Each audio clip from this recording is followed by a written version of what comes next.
सर्वशक्तिमान परमेश्वर के वचनों के पाठों का संग्रह।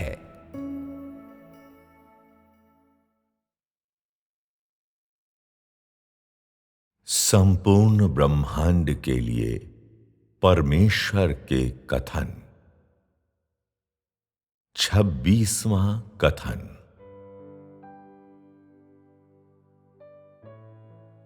मेरे घर में कौन रहा है? कौन मेरे लिए खड़ा हुआ है? किसने मेरे बदले दुख उठाया है? किसने मेरे सामने अपने वचन की प्रतिज्ञा ली है? किसने वर्तमान तक मेरा अनुसरण किया है और अभी तक विरक्त नहीं हुआ है? सभी मनुष्य भावना रहित और संवेदना शून्य क्यों है? मानव जाति ने मेरा परित्याग क्यों कर दिया है? मानवता मुझसे क्यों ऊब गई है? मानवीय संसार में कोई उत्साह क्यों नहीं है?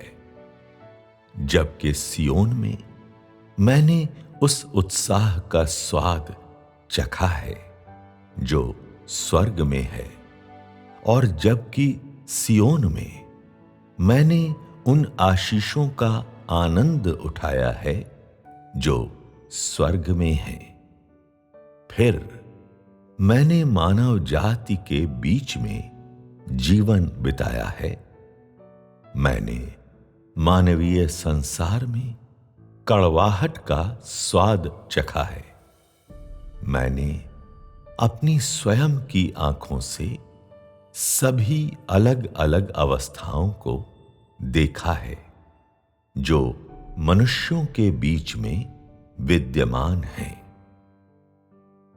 अनजाने में ही मनुष्य मेरे परिवर्तनों के साथ परिवर्तित हो गया है, और केवल इसी तरह से वह आज के दिन तक पहुंच गया है। मैं यह अपेक्षा नहीं करता हूं कि मनुष्य मेरे लिए कुछ करने में सक्षम हो, न ही मैं अपेक्षा करता हूं कि वह मेरे खाते में कुछ बढ़ोतरी करे। मैं केवल उससे यही चाहता हूं कि वह मेरी योजना के अनुसार बनने में सक्षम हो जाए, न मेरी अवज्ञा करे और न ही मेरे लिए लज्जा का कारण बने, और मेरे लिए जबरदस्त गवाही देने में समर्थ हो जाए। मनुष्यों के बीच में ऐसे लोग रहे हैं जिन्होंने मेरे लिए अच्छी गवाही दी है और मेरे नाम की महिमा की है, किंतु मनुष्य के अभ्यास और मनुष्य के व्यवहार मेरे हृदय को संभवतः कैसे संतुष्ट कर सकते हैं? वह मेरी चाहत और मेरी इच्छा को संभवतः कैसे पूरा कर सकता है? पृथ्वी के पर्वतों एवं जलों और पृथ्वी के फूलों एवं घासों और वृक्षों में कोई भी मेरे हाथों के काम को नहीं दिखाता है, और कोई भी मेरे नाम के लिए जीवित नहीं रहता है। फिर भी मनुष्य उस स्तर को प्राप्त क्यों नहीं कर सकता है जिसकी मैं मांग करता हूं? क्या ऐसा उसकी घोर दीनता के कारण हो सकता है? क्या ऐसा इसलिए हो सकता है कि मैंने उसे ऊंचा उठाया है? क्या ऐसा हो सकता है कि मैं उसके प्रति बहुत ज्यादा क्रूर हूं? मनुष्य मेरी मांगों से हमेशा भयभीत क्यों रहता है? आज मेरे राज्य के जन साधारण के बीच ऐसा क्यों है कि तुम लोग केवल मेरी आवाज को सुनते हो, किंतु मेरा चेहरा देखने की अभिलाषा नहीं करते हो? तुम लोग मेरे वचनों को मेरी आत्मा से मिलाने की कोशिश किए बिना मेरे वचनों की ओर क्यों देखते हो? तुम लोग मुझे अलग करके ऊपर स्वर्ग में और नीचे पृथ्वी पर क्यों रखते हो? क्या ऐसा हो सकता है कि जब मैं पृथ्वी पर होता हूं तब मैं वैसा नहीं होता हूं जैसा मैं स्वर्ग में होता हूं? क्या ऐसा हो सकता है कि जब मैं स्वर्ग में होता हूं तब मैं पृथ्वी पर नहीं आ सकता हूं? क्या ऐसा हो सकता है कि जब मैं पृथ्वी पर होता हूं तब मैं स्वर्ग का अनुसरण करने के अयोग्य हूं? यह ऐसा है मानो कि जब मैं पृथ्वी पर होता हूं तब मैं एक अधम प्राणी हूं, मानो कि जब मैं स्वर्ग में होता हूं तब मैं एक उत्कृष्ट प्राणी हूं, और मानो कि यहां स्वर्ग और पृथ्वी के बीच एक न भरने वाली खाई है।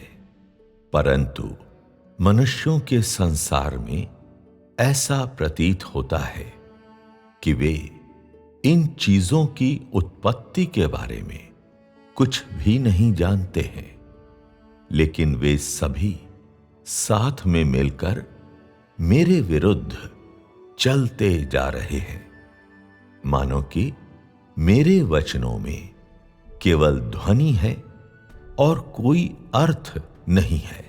सभी मनुष्य मेरे वचनों पर बहुत प्रयास लगाते हैं।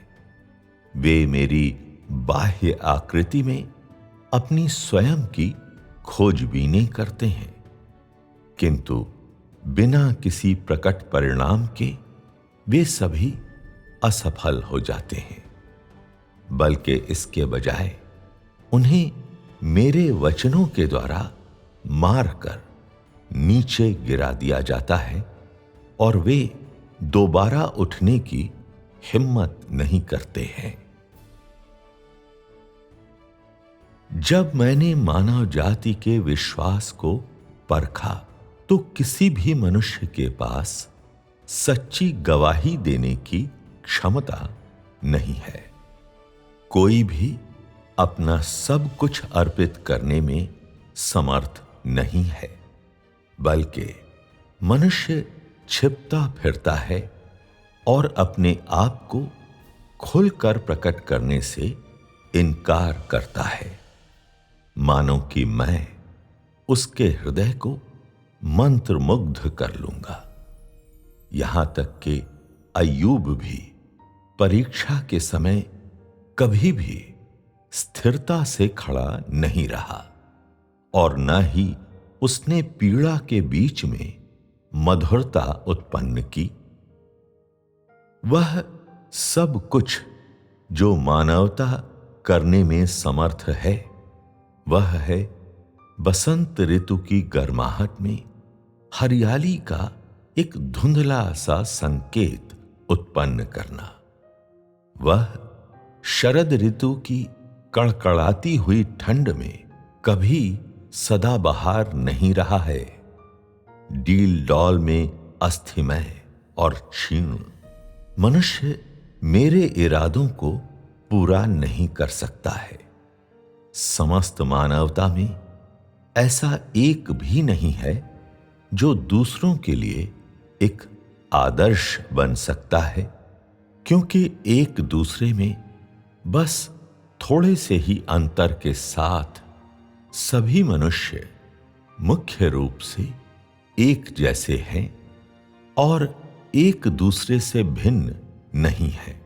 इस कारण यहां तक कि मनुष्य आज भी मेरे कार्यों को पूरी तरह जानने में असमर्थ है।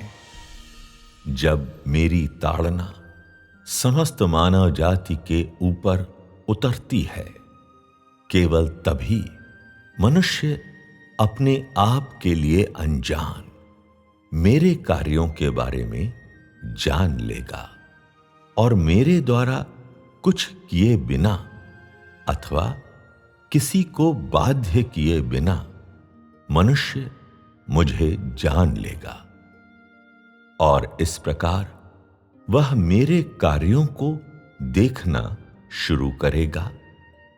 यह मेरी योजना है। यह मेरे कार्य का वह पहलू है जो प्रकट होता है और यह वह है जिसे मनुष्य को जानना चाहिए।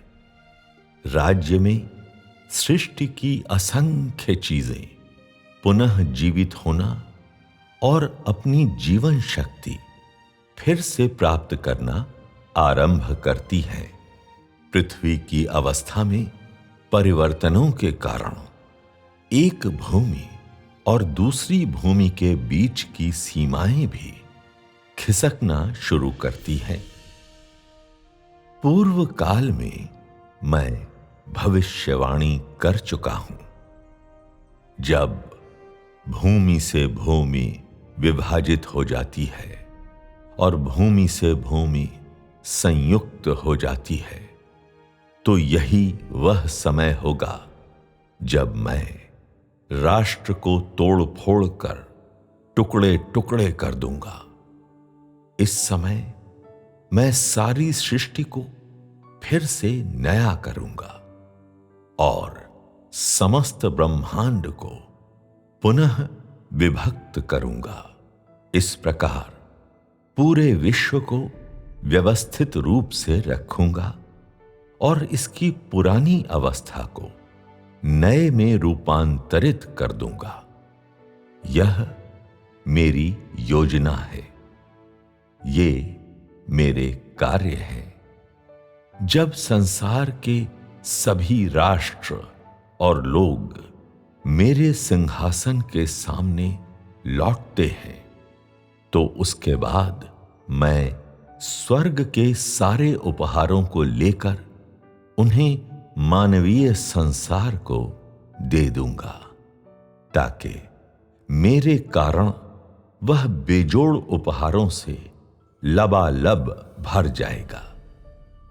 किंतु जब तक पुराना संसार निरंतर बना रहता है, मैं सारे विश्व में खुले तौर पर अपनी प्रशासनिक आज्ञाओं की घोषणा करते हुए अपने प्रचंड प्रकोप को इनके राष्ट्रों के ऊपर तेजी से फेंकूंगा और जो कोई उनका उल्लंघन करता है उनको ताड़ना दूंगा।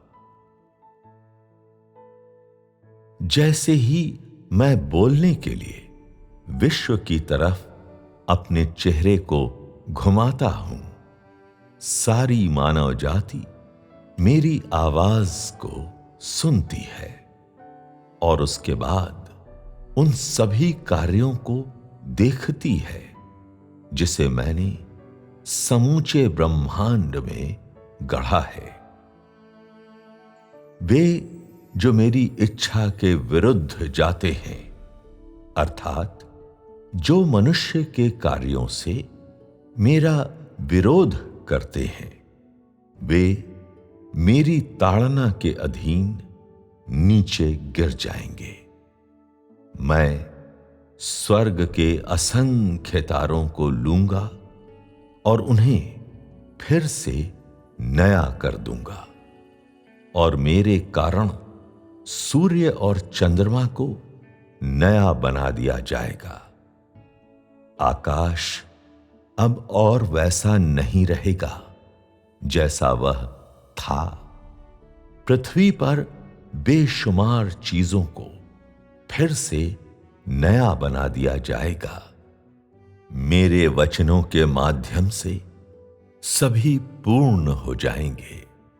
विश्व के भीतर अनेक राष्ट्रों को नए सिरे से विभक्त कर दिया जाएगा और मेरे राष्ट्र के द्वारा बदल दिया जाएगा, जिसकी वजह से पृथ्वी के राष्ट्र हमेशा हमेशा के लिए विलुप्त हो जाएंगे और एक राष्ट्र बन जाएंगे जो मेरी आराधना करता हो।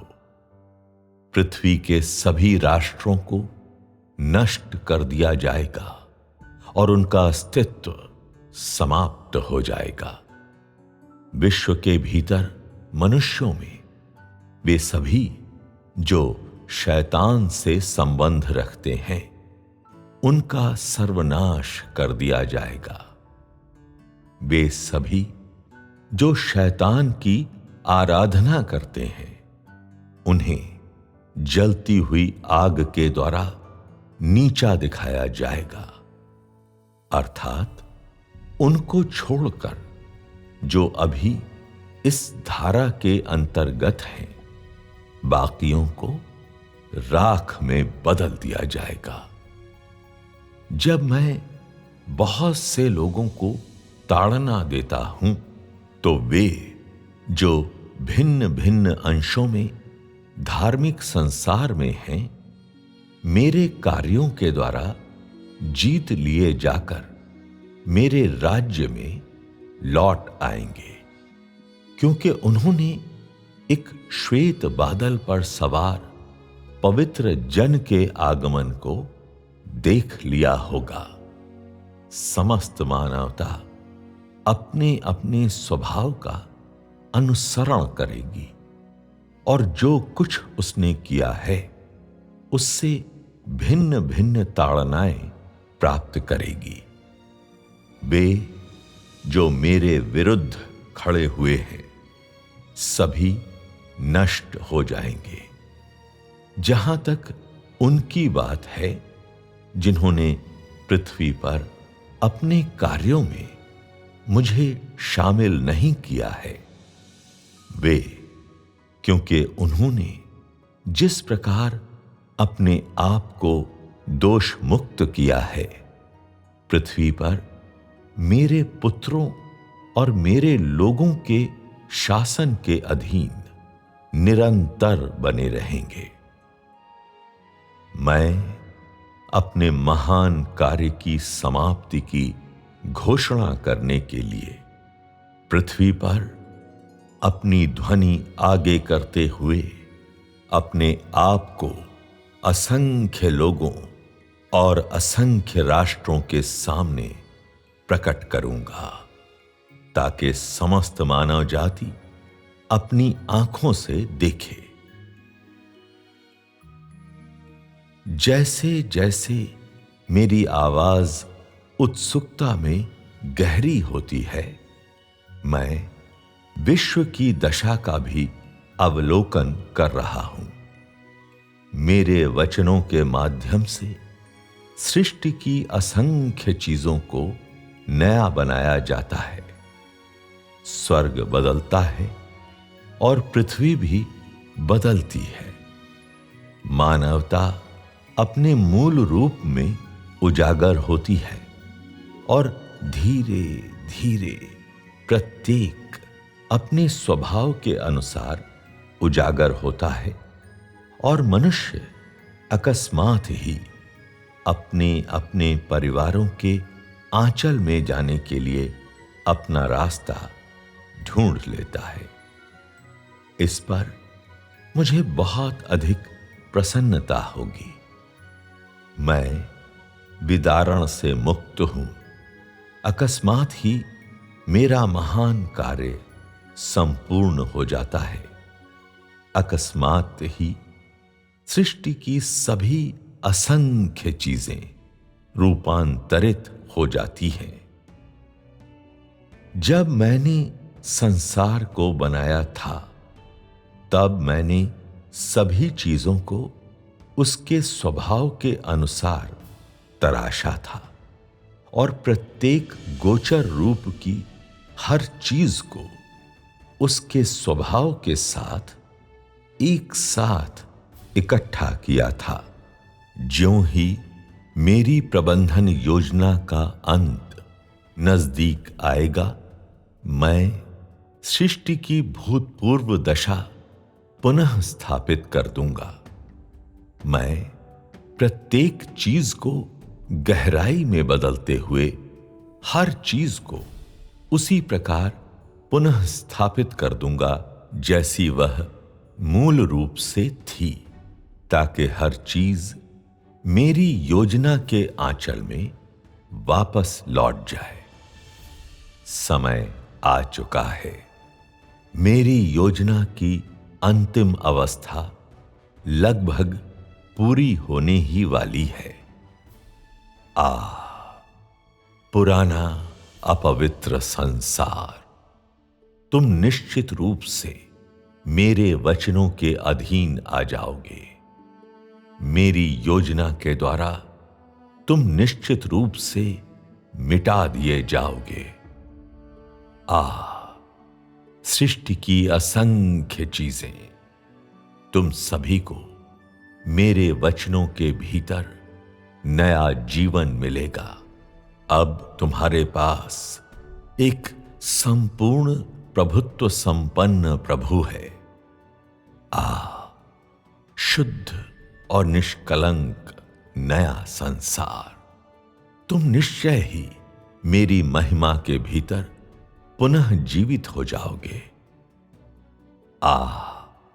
सियोन पर्वत, अब और मौन मत रहे। मैं विजयोल्लास में लौटा हूं। सृष्टि के बीच से मैं सारी पृथ्वी का सूक्ष्म परीक्षण करता हूं।